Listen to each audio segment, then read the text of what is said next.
Hallelujah. All the Old Testament prophets, they came to prophesy about the coming of Christ. Do you know that all the Old Testament prophets, Jesus was their message? Do you know that? When Isaiah came, his message was Isaiah chapter 9 verse 6. Unto us a child will be born, and unto us a son will be given. He said the government shall be upon his shoulder. He said his name shall be called Wonderful, Counselor, the Mighty God, the Everlasting Father, the Prince of Peace. So this is, in a nutshell, this is a message of Prophet Isaiah. He came to proclaim about the soon coming King, whose name is Jesus. So he prophesied even before Jesus was born, that for unto us a child will be born, unto us a son will be given. He said the government shall be upon his shoulder. He said his name shall be called, these are his name, Wonderful Counselor, the Mighty God, the Everlasting Father, and the Prince of Peace. And this is the reason why any nation that does not embrace Jesus does not have peace. Any nation that does not embrace the Lordship of Jesus does not have peace. And that is why even when you see in Nigeria, the areas where there is a lot of chaos is the area and the territory where the Lordship of Jesus is not totally received. If you go to the Middle East, Iran, Iraq, amen, Saudi Arabia, and all of those Middle East nations, they hardly find peace. Somalia, since I was very young, we have been hearing about the war in Somalia. Because Jesus is a Prince of Peace. Are you following my point? So any nation that rejects him, rejects peace. Anybody that rejects his lordship, rejects peace.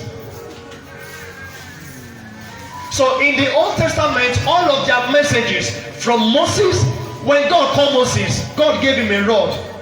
He said, with this rod you will command signs. That rod symbolizes Jesus.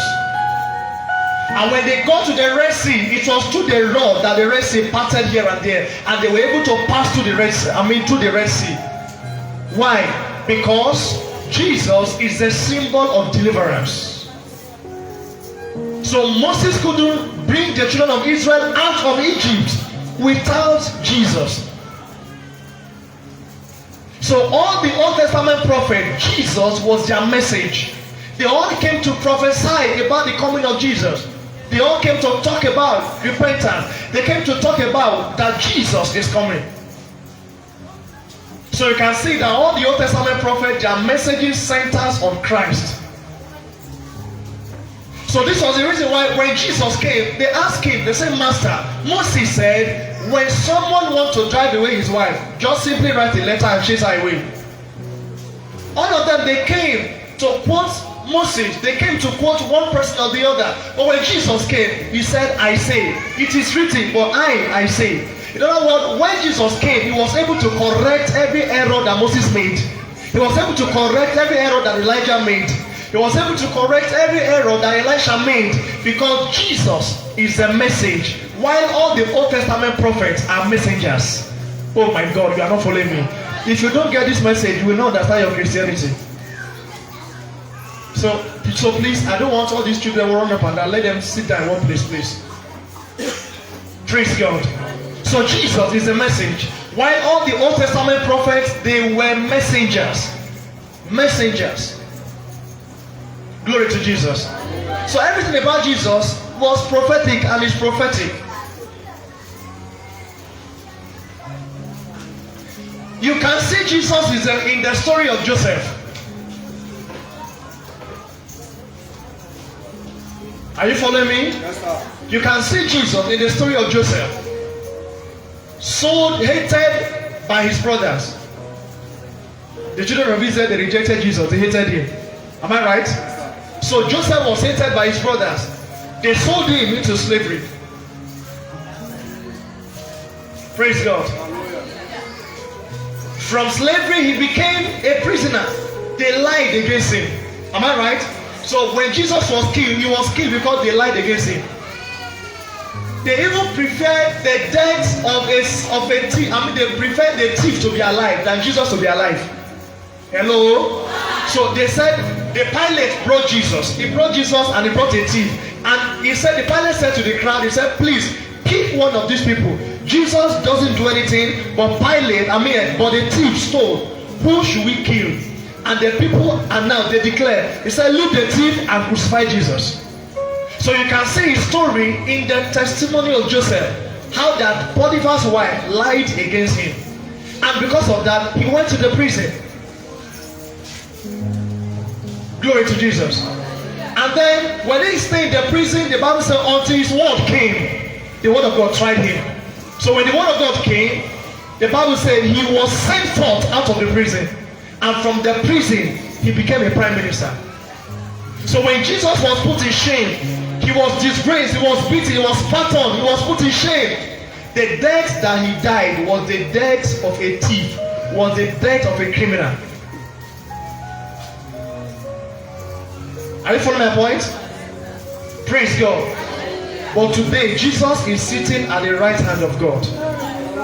I get my point? He's in the place of authority. The right hand is not the right hand side. It's a place of authority. Are you following my point? It's not that when he says he's at the right hand, so he's sitting by God's right hand. No, it's in the place, a seat of authority. He said God has highly exalted him and given him a name that is above every other name. That at his name, Jesus, every knee should bow. And every tongue should confess that Jesus is Lord. So everything, you can see Jesus in all the Old Testament prophets. What about the three Hebrew boys? They were thrown into the furnace of fire. They were asked to bow down and worship the idol. And the three Hebrew boys, those guys, Shadrach, Meshach, and Abednego, they refused to worship their gods. And the king said, we are going to throw you into that furnace. And the three Hebrew boys said, oh ye king, we don't care to answer you in this matter. He said, the God whom we serve is able to deliver us. But in case you choose not to deliver us, we will not bow to your God. And the king, the Bible even tells us that the guys that threw them into the fire, the flame of the fire burned them. Oh God, are you following me at all? Are you sleeping? The guys that took them to the furnace, the flame of the fire burned them alive. But the guys that were thrown into the lake of fire, into the furnace of fire, before they got there, the fourth man in the fire was there. And who was the fourth man in the fire? Jesus. Before they got there, Jesus got there and converted the heat into air condition. So in the story of the three Hebrew boys, you can see Jesus depicted even in the Old Testament scenarios. What about Jonah? Jonah stayed in the belly of the fish. You can see Jesus in the testimony of Jonah. Jonah stayed for 3 days in the belly of the fish. But the fish, Jonah did not dissolve. He stayed there alive. And on the 3rd day, the fish brought him to the bank of the river. And the fish vomited him. Just like Jesus, he died on the 3rd day, he came out of the grave. So you can see the testimony of Jesus even in the life of Jonah. In the life of Jonah. So you can see that all the Old Testament prophets, they were messengers. Jesus is a message.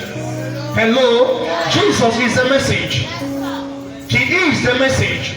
Do you believe he's a message? Yes,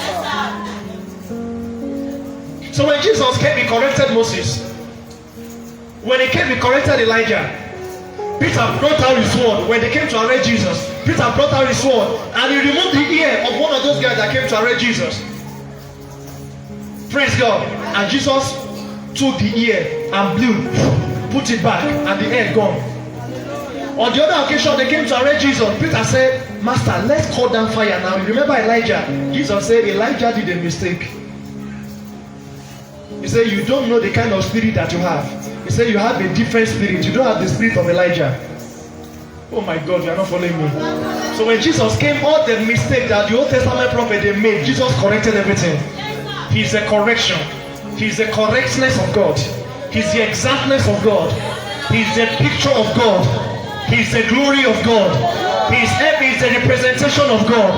In him, The fullness of God dwell bodily. In him, in Christ. Can you shout a loud amen? I said, can you shout a loud amen? Praise God. Do you believe that every one of them, they were messengers? That's why you must take everything that Jesus said very serious. If Moses says something and Jesus says something, take Jesus' own and drop Moses' own. If Elijah says something and Jesus says the same thing and Jesus' own is different, pick Jesus' own and drop Elijah's own. Because Jesus is the exactness of God. He's a picture, he's the effulgence of God. He's the image of the Father. Are you following my point? He's the image of the Father. In a house, do you compare a messenger to a son? Oh my God, you don't get that. In a house, do you compare a messenger to a son? A son has inheritance with the father, but a messenger has no inheritance. He may have a salary, but no inheritance. Are you getting my point? Are you getting my point? No wonder when even John the Baptist, when he came, immediately he heard Jesus preaching. He said, I have come to the end of my ministry. Because the message I've been preaching, he is here now. So I don't need to preach again. Because the person I've been preaching, he's here right now. So that was the end of John the Baptist's message. Because the message of John the Baptist was Christ.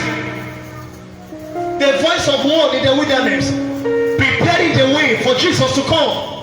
So as soon as he saw Jesus manifested, he brought an end to his ministry. And do you know what John the Baptist said? He said, he must increase while I must decrease. Oh my God, you don't get that. He said, he must increase and I must decrease. So Jesus must increase, sickness must decrease. Jesus must increase, affliction must decrease. Jesus must increase, poverty must end. Are you getting my point? So that was the end of John the Baptist's message, because he said, I am just a messenger. Someone came and said, John the Baptist, Jesus, there's one young guy that is preaching. And John the Baptist said, please don't compare him with me. He's greater than me. He's greater than me. Jesus is greater than your trouble. Do you remember this also? God is bigger than all my problems. Bigger than everything. God is bigger than every mountain. I cannot see. Don't give me drum.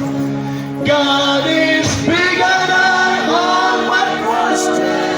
Oh, bigger than everything. God is bigger than every mountain. I cannot see. So can I